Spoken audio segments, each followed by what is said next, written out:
이 말씀을 통해서 우리에게 은혜 주시기를 바랍니다. 이 시간은 여호수아 23장 6절에서 11절 말씀을 통해서 중앙에 하나님이라고 하는 제목으로 함께 말씀을 나누겠습니다. 오늘 본문은 모세의 후계자인 여호수아를 통해서 주신 하나님의 말씀입니다. 우리가 알다시피 여호수아는 모세의 뒤를 이은 이스라엘의 지도자, 즉 모세의 후계자입니다. 모세가 이집트에서부터 백성들을 하나님의 돌보심과 인도하심 가운데에서 가나안 땅 직전까지 이끌었고, 또 여호수아는 그를 이어받아서 백성들을 가나안 땅까지 이끌어가고 또 정복을 하고 그 땅을 기업을 분배하는 사명을 감당하였습니다. 오늘 본문은 여호수아서의 끝부분에 나오는 말씀들인데, 여호수아가 나이가 들어서 마지막 훈계로 유언과도 같이 드린 그러한 말씀입니다. 그런데 이 말씀을 보면요, 모세가 죽고 새로 지도자가 된 여호수아에게 주셨던 그 하나님의 말씀과, 그러니까 여호수아가 처음 지도자가 되었을 때 들었던 말씀과 일치하는 말씀이 있습니다. 여호수아 1장 7절 말씀, 오직 강하고 극히 담대하여 나의 종 모세가 내게 명령한 그 율법을 다 지켜 행하고 우로나 좌로나 치우치지 말라. 그리하면 어디로 가든지 형통하리니. 하나님께서 이제 모세라고 하는 대단한 지도자가 물러나고 그를 이어서 이스라엘 백성의 지도자로 세워지게 된 이 여호수아에게 반복해서 하신 말씀 중에 하나는 강하고 담대하라, 힘과 용기를 내라, 이런 말씀을 하셨고, 그리고 무엇보다도 우로나 좌로나 치우치지 말라고 말씀을 하셨습니다. 그때 하신 하나님의 말씀대로 여호수아는 백성들을 인도하였고, 또 말년에 이르러서 다시금 그때 자신이 하나님께 받았던 말씀 그대로 최후의 당부를 하고 있는 말씀이 바로 오늘의 본문입니다.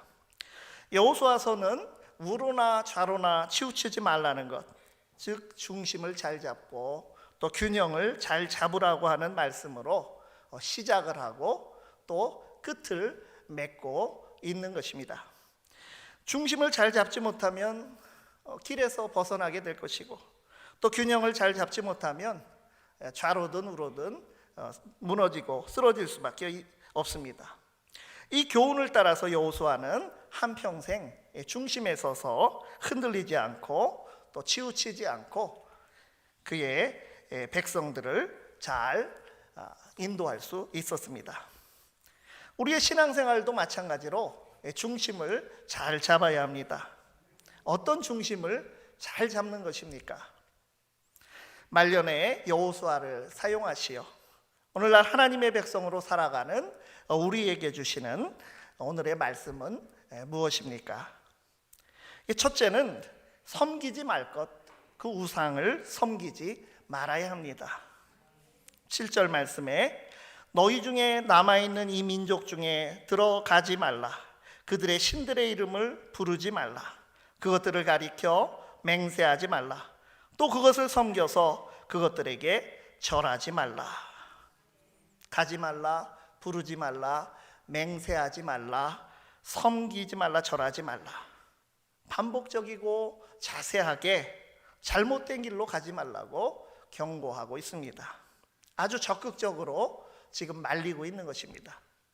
이것은 우상을 섬기는 것은 어떤 모양으로도 하지 말아야 되며, 이 사항에 대해서는 타협을 하지 말라고 하는 것입니다.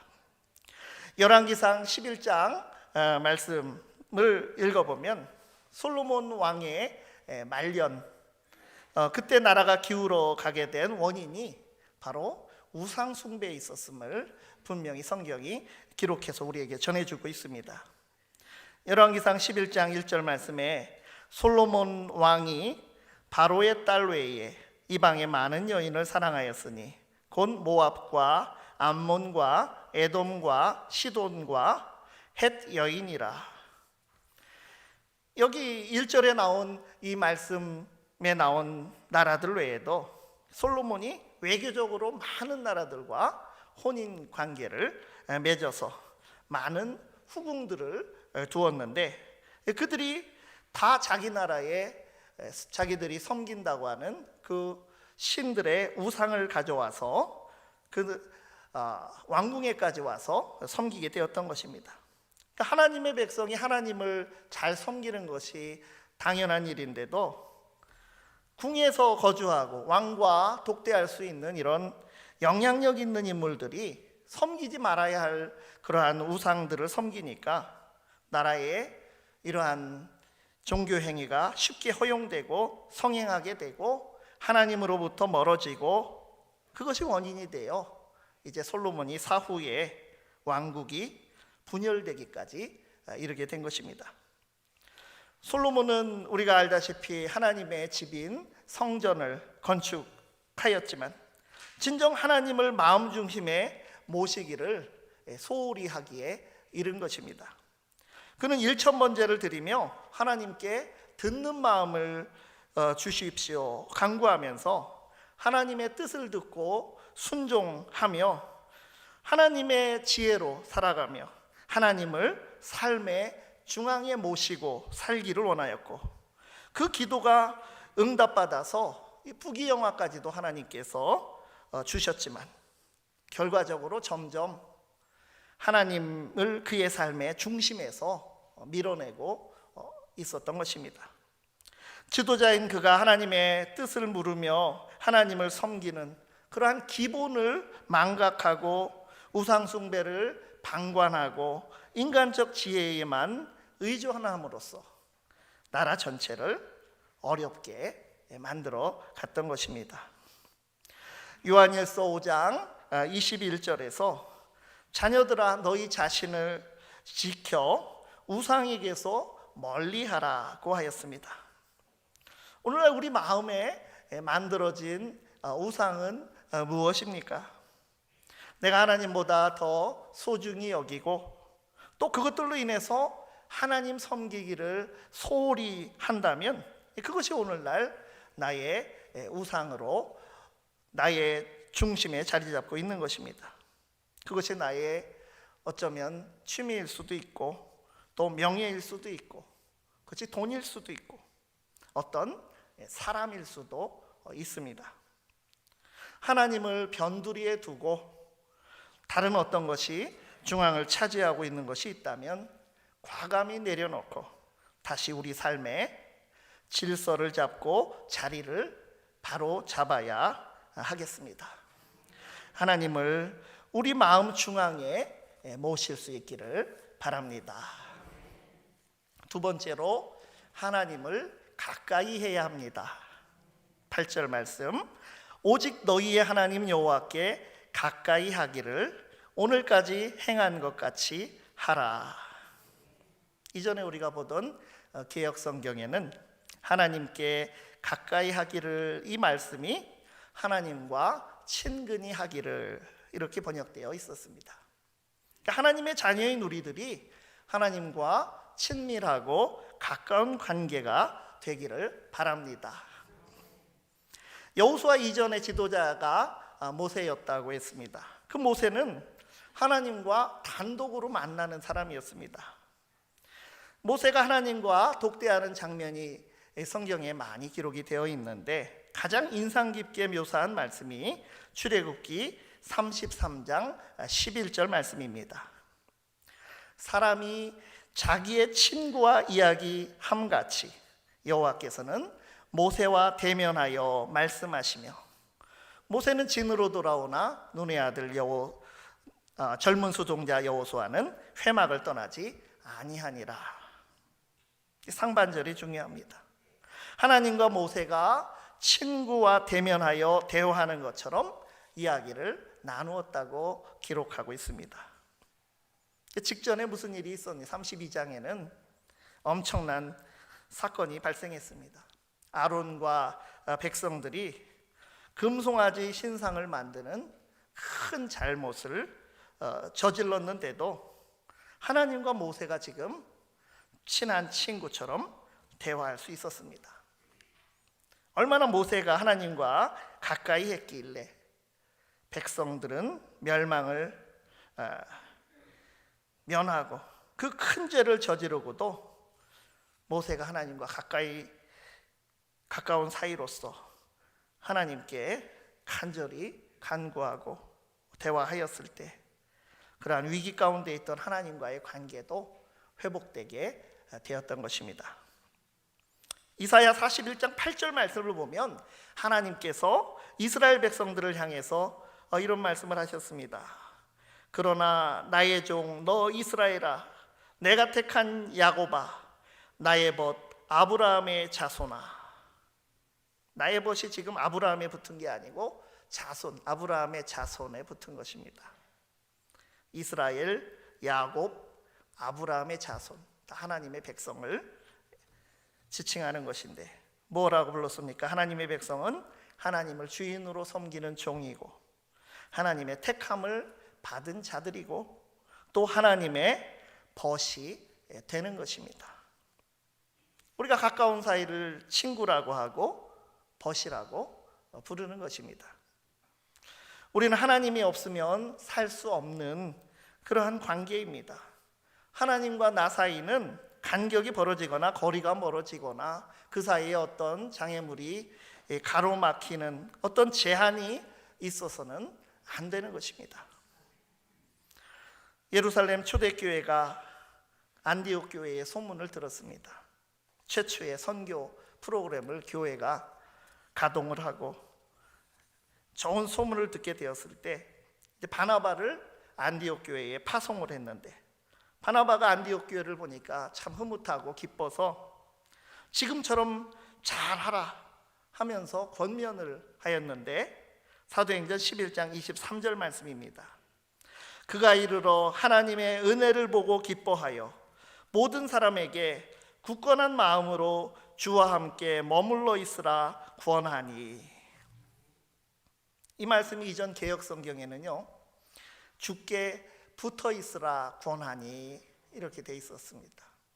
영어 성경에서 그 권위 있는 킹제임스역 성경에도 역시 주께 붙어 있으라, 클리브 unto Lord라고 하는 말을 사용했습니다. 달라붙는 겁니다. 풀 같은 거로 접착을 하는 거지. 우리는 우리 마음 중앙에 주님을 모시고 주님께 붙어 있어야 합니다. 또한 요한복음 15장에서 예수님께서 무엇이라고 말씀하셨습니까? 15장 4절 5절 말씀에 내 안에 거하라 나도 너희 안에 거하리라. 가지가 포도나무에 붙어있지 아니하면 스스로 열매를 맺을 수 없음 같이 너희도 내 안에 있지 아니하면 그러하리라. 나는 포도나무요 너희는 가지라. 그가 내 안에 내가 그 안에 거하면 사람이 열매를 많이 맺나니 나를 떠나서는 너희가 아무것도 할 수 없음이라. 포도나무에 가지가 붙어 있듯이 그렇게 해야 열매를 맺듯이 우리가 주님을 믿고 굳건하게 의지하며 붙어 있으라고 주님께서 우리에게 말씀하여 주셨습니다. 무엇을 하라고 하신 것이 아닙니다. 다만 붙어 있어라. 우리가 무엇을 해서 업적을 통해서 열매를 맺는 것이 아니고 붙어 있으면 신실하신 하나님께서 함께 하시고 우리에게 열매를 주시는 것입니다. 하나님과 관계가 어느 정도로 가까워야 합니까? 하나님께 붙어 있으라고 하셨습니다. 얼마나 오랫동안 그러면 우리가 붙어 있을까요? 영원히 붙어 있어야 하는 것입니다. 인간관계라고 하는 것은 아무리 가까워도 또 중요해도 또 사랑해도 영원한 관계라고 하는 것은 있을 수가 없습니다. 인간과의 관계는 모든 관계가 상대적입니다. 부모 자녀 관계, 부부 관계, 형제 자매 남매 관계, 또 친구 관계, 사제 관계 영원하지를 못합니다. 멀어지든 또 이별하든 아니면 결국 사별을 하든 영원하지는 못합니다. 그러나 하나님과 나와의 관계는 영원합니다. 이대로 영원한 절대적인 관계인 것입니다. 하나님으로부터 우리가 떠나는 순간부터 가지가 나무에서 떨어지는 것처럼 메말라 죽기 시작하는 것입니다. 인간이 타락한 것은 어떻게 해서 된 것입니까?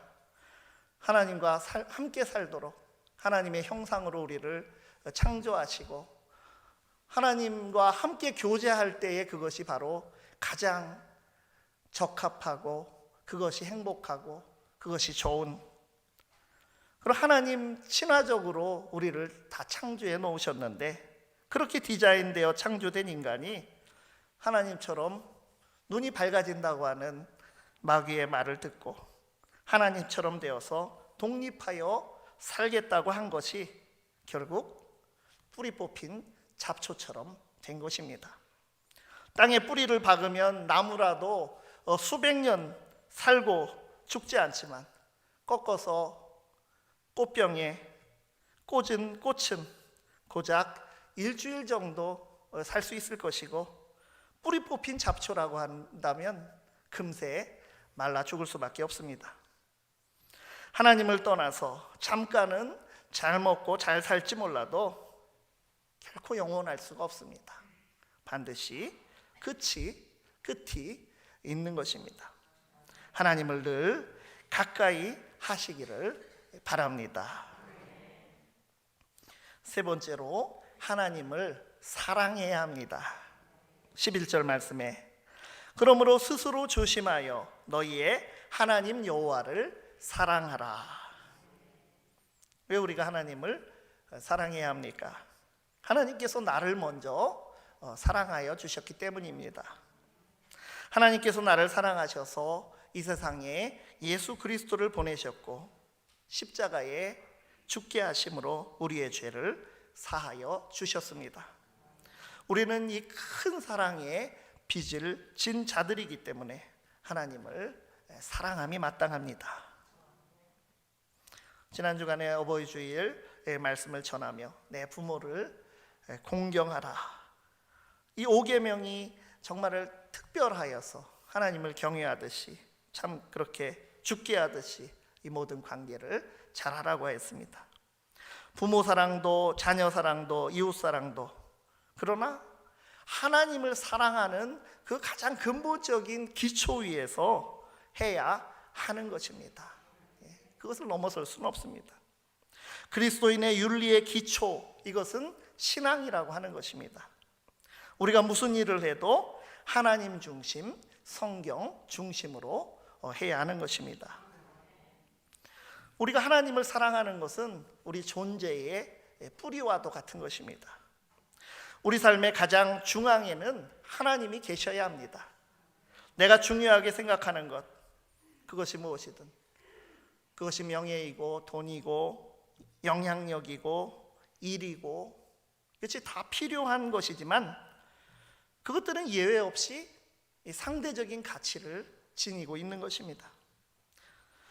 필요한 것이고 있음으로써 유익한 것이고 또 많으면 더 이득이 될 수 있는 것들이긴 합니다.